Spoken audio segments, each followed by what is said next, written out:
क्या 7 बार तक? यीशु ने उससे कहा, मैं तुझसे यह नहीं कहता कि 7 बार, वरन 7 बार के 77 गुणे तक। समय होगा कि हम आज का वचन सुन लेंगे आदरणीय श्री सलील राम सलीसा के द्वारा।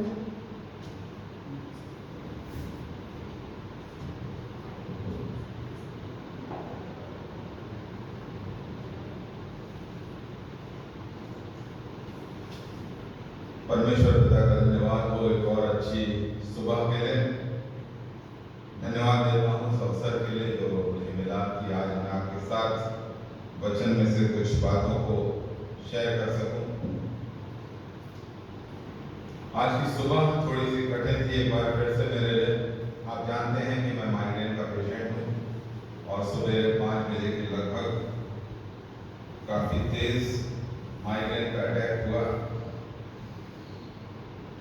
और सिरहाने दवाई रहती है तो मैंने वो दवाई धीरे से ली, पर दर्द इतना तेज था कि फिर मैंने पिंकी को उठाया। मैंने पिंकी बहुत ज़्यादा दर्द हो रहा है तो उसने पूछा कि आपने दवाई ली है कि नहीं ली है, पानी का उसने इंतजाम किया।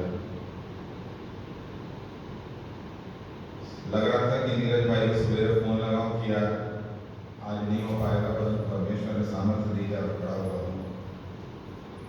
धन्यवाद देता हूँ परमेश्वर को जो अपनी महिमा के लिए इस्तेमाल करता है।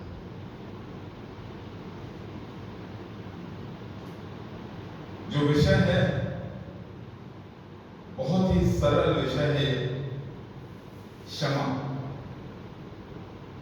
पर मेरे प्रियो, ये विषय जितना सरल है, वास्तविकता में क्षमा करना एक बहुत कठिन काम। क्षमा शब्द बहुत ही कॉमन लैंग्वेज, जो कॉमन वर्ड है लैंग्वेज का, वो है क्षमा कर दो, माफ कर दो। क्षमा करना चाहिए, माफ करना चाहिए, नजरअंदाज कर दो तो नजरअंदाज करना चाहिए। परंतु वास्तविकता इससे बहुत फर्क होती है। वचन हमको इस बात के लिए प्रेरित करता है कि हमको अपराधी को, जिसने हमारे साथ गलत किया है, उसको हमें माफ करना है।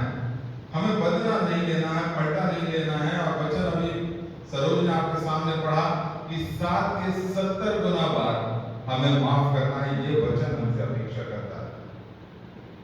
प्रभु यीशु मसीह जब अपना उपदेश दे रहे थे तो उनसे, उसके बाद पतरस ने उनसे पूछा कि पिता, गुरु, रब्बी, यदि मेरा भाई मुझसे मेरा कुछ गड़बड़ करे और मैं उससे, वो मुझसे क्षमा मांगे तो मैं उसे कितनी बार क्षमा करूं? उस समय भी ये क्वेश्चन पतरस के दिमाग में था, यार हम कितनी बार माफ करें? हम माफ करते जाते हैं और हमारे साथ भी अक्सर ये होता है कि हम किसी व्यक्ति को माफ करते जाते हैं, करते जाते हैं, करते जाते हैं और वो गलतियां करता जाता है और हम इरिटेट होकर अपने आप से ये बात पूछते हैं, कभी अपने कंपेनियन से पूछते हैं, कभी अपने पार्टनर से पूछते हैं, कभी अपने फ्रेंड से पूछते हैं, यार मैं कितनी बार इसको माफ करूं? और ऐसी ही कोई मनोदशा से शायद पतरस गुजर रहा था और वो प्रभु से कहता है, प्रभु मैं कितनी बार माफ करूं? तो प्रभु कहता है, अनलिमिटेड टाइम, अनलिमिटेड टाइम। हमें यहाँ शाब्दिक होने की आवश्यकता नहीं। 7 के 70 गुना बार, यानी जितनी अधिक से अधिक बार तुम माफ कर सको, माफी देने में कंजूसी मत बरतो। उसको अपना एटीट्यूड बना लो, उसको अपने जीवन का, अपनी दिनचर्या का भाग बना लो। माफी करना है, माफी देना है, ये आज्ञा है। प्रभु यीशु मसीह की हमसे अपेक्षा है। प्रभु यीशु मसीह परमेश्वर का पुत्र है, त्रिएक परमेश्वर है। खुद प्रभु यीशु मसीह पिता, पुत्र और पवित्र आत्मा तीनों एक हैं। प्रभु यीशु मसीह ही परमेश्वर है क्योंकि वो परमेश्वर का पुत्र बन के आया, परमेश्वर के स्वरूप में रचा गया और यहाँ संसार में आया। वो हमसे अपेक्षा कर रहा है कि हमें अनलिमिटेड टाइम माफ करना है। क्या हम ऐसा करते हैं? बहुत बार हमारी जो कथनी है और जो हमारी करनी है उसमें बहुत अंतर है। हम सच्चाई तौर पर बोल देते हैं, हमने तुमको माफ किया यार, किसी ने हमारी आलोचना करी थी, किसी ने हमारी बुराई करी थी, किसी ने हमारी टांग खींची थी, किसी ने वर्क प्लेस में हमें लॉकडाउन किया था, किसी ने पीठ पीछे हमारी बुराई करी थी, हमें मालूम चल गया और सामने वाले को भी मालूम चल गया, किसको मालूम चल गया। और जब संवाद होता है तो हम उससे कहते हैं कि यार हमने तुम्हें माफ किया, पर क्या हम मन से माफ करते हैं या केवल शाब्दिक होता ही हमारी माफ? बहुत कठिन काम है किसी को दिल की गहराई से, अंतर मन से माफ करना, परंतु जो ये काम कठिन तो है पर असंभव नहीं है। प्रभु यीशु मसीह ने जो भी बातें कही, जो भी आज्ञाएं दी, उनको कहा बस नहीं, उनको उन्होंने करके दिखाया।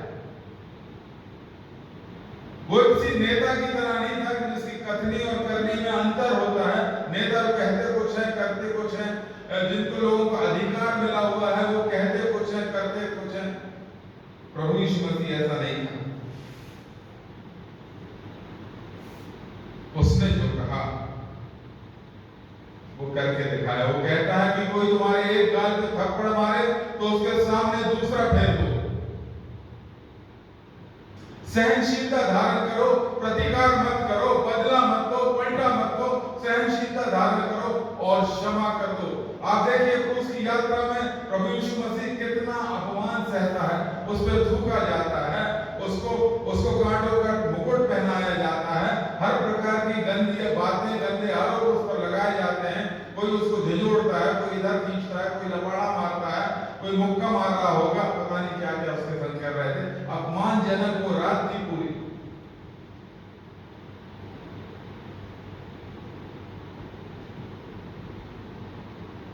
पर उसने क्या कहा, क्या किया? उसके पास तो अधिकार था, सारी कुंजियां उसके पास थी। वो श्राप दे सकता था, वो नाश कर सकता था, वो आसमान से, आकाश से बिजली गिरा सकता था, आग बरसा सकता था, पलटा लेने के लिए परमेश्वर से दुहाई, उससे निवेदन कर सकता था और वैसा हो जाता, क्योंकि उसके पास कुंजी थी। स्वर्ग और पृथ्वी का सारा अधिकार मुझे दिया गया। वो कहता है वो अधिकार था उसके पास, पर वो क्या करता है अपने सताने हारों के सामने, जो उस पर थूकते हैं, जो उसको थप्पड़ मारते हैं, जो उसके कपड़ों को लॉटरी डाल के बांट देते हैं। हे पिता, हे पिता, इन्हें क्षमा कर, क्योंकि ये नहीं जानते क्या कर। क्षमा करता नहीं है वो, क्षमा परमेश्वर से भी उनके लिए मांगता है दिल की गहराई से। केवल क्षमा नहीं कर देता है, परंतु परमेश्वर के सामने दुहाई देता है कि पिता तू भी इनको क्षमा कर दे। यदि तूने को जीवन की पुस्तक में इनका नाम के आगे अपराध लिख दिया है, इनकी इस गलती के कारण तूने अपराधी इनको ठहरा दिया है, तो पिता इस अपराध को काट दे, इन्हें क्षमा कर दे।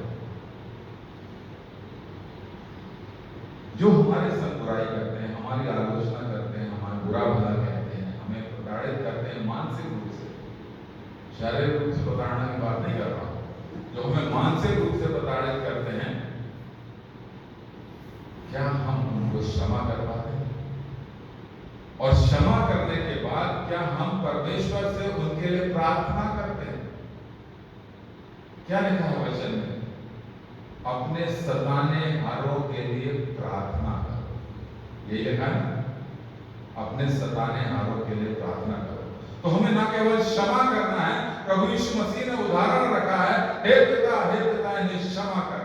तो जो लोग हमें सताते हैं, हमें उनके लिए प्रार्थना करना है, उनके लिए क्षमा मांगना है, उनके मन परिवर्तन के लिए प्रार्थना करना है। प्रभु यीशु मसीह ने, मैंने जैसा कहा, जो कुछ उसने कहा उसने करके दिखाया।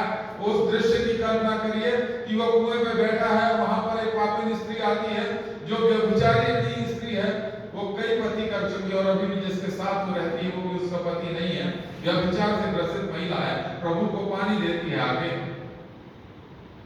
प्रभु से उसका वार्तालाप होता है। प्रभु कहता है कि जा, फिर कभी पाप मत करना, क्षमा कर देगा प्रभु ने उसको। अपराधों में शायद सबसे बड़ा अपराध जो माना जाता है वो व्यभिचार माना जाता है। अपराध तो सभी बड़े होते हैं, और मनुष्य होने के नाते जो हम देखते हैं व्यभिचार को हम बहुत बड़ा अपराध मानते हैं। और प्रभु उससे कहता है जा, तेरे अपराध क्षमा होंगे, आगे से ऐसा नहीं करना। यही उदाहरण हमको देखने मिलता है जब स्त्रियों का तरवाह हो रहा है और प्रभु वहां पहुंचता और कहता है जिसने पाप ना किया हो वो पहला पत्थर मारे, और लोग वहां तो चले जाते हैं, उस स्त्री को बचा लेते हैं। वो स्त्री प्रभु के पांव के पास आ जाती है और प्रभु से कहता है जा, अब फिर आगे से अपराध मत करना, आगे से पाप मत करना।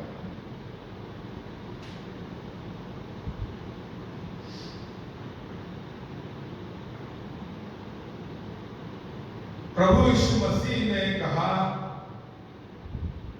कि 7 के 70 गुने बार माफ करो, उसने वो करके दिखाया। अब बारी हमारी क्षमा करने की जो सीमा है वो कितनी है?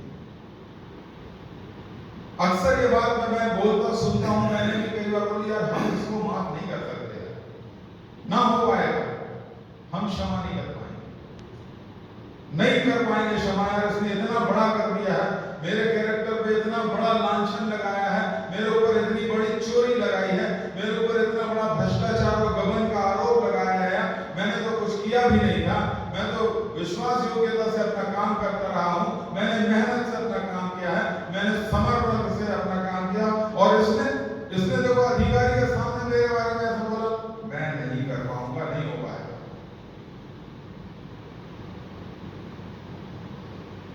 हमारी क्षमा करने की जो सीमा है वो कहां तक है?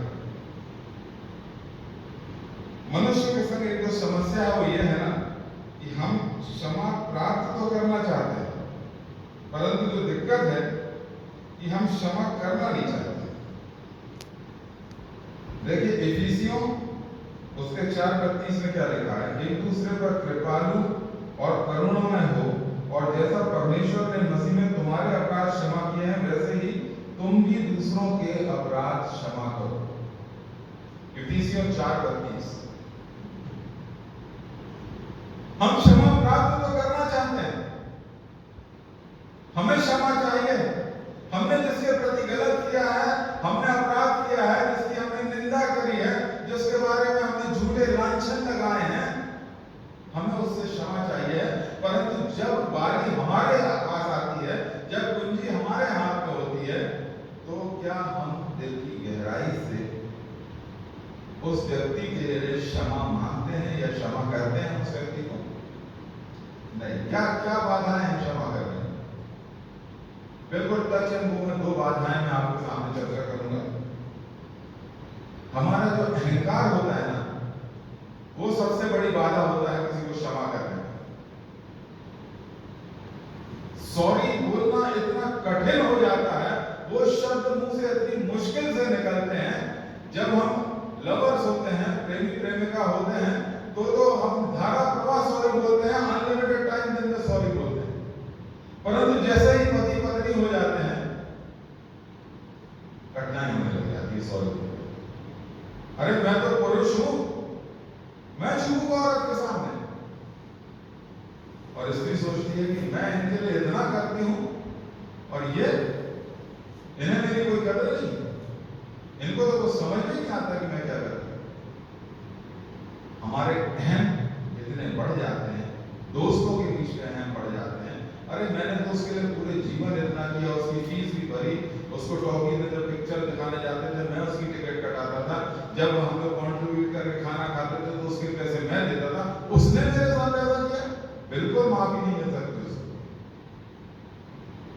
जब उसके पास जूते नहीं थे तो मैंने उसको अपने जूते दे दिए थे नए वाले, और जब उसके पास शर्ट नहीं थी मैं उसको देखो मैं कपड़े दिया करता था। मैंने उसको इतना संभाला, उसके लिए मैंने इतना किया, उसको मैं माफ नहीं करता।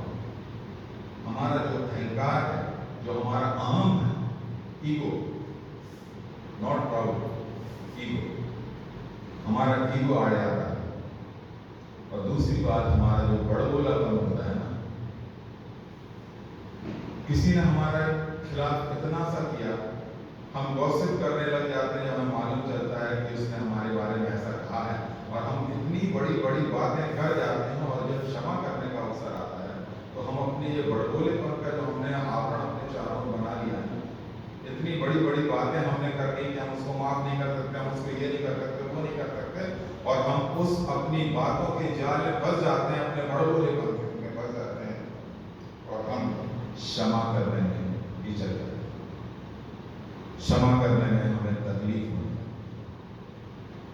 मेरे प्रियो, क्रिश्चियनिटी का जो खूबसूरती है, जो सार है, वो क्षमा है। हमारे पाप लाल रंग के थे, पर प्रभु यीशु मसीह परमेश्वर का पुत्र, परमेश्वर ने अपने पुत्र को इस संसार में भेज दिया कि जो कोई भी उस पर विश्वास करेगा वो नाश नहीं होगा और उसको अनंत जीवन मिलेगा। प्रभु यीशु मसीह के लहू में हमारे पापों की क्षमा थी। उसने हमारे सारे अपराधों को अपने ऊपर इसीलिए लिया था ताकि मुझे और आपको क्षमा मिले। उसने मुझे और आपको क्षमा दी। हम क्या करते हैं? वो हमसे अपेक्षा करता है 7 के 70 गुने बार माफ करो, सहनशीलता रखो, धैर्य रखो, संयम रखो। यदि तुम क्षमा प्राप्त करना चाहते हो तो क्षमा करो। यदि मैं क्षमा प्राप्त करना चाहता हूं तो मुझे क्षमा करना। परमेश्वर हमें ऐसी सामर्थ्य दे, ऐसी अगुवाई दे कि हम परमेश्वर की क्षमा को पहचान सकें, उसके प्रेम को पहचान सकें और क्षमा करने की आत्मा हमारे हृदय में, हमारे आत्मा में, हमारे दिल में, हमारे विचारों में वास करने वाली सके। परमेश्वर सबकी अगुवाई।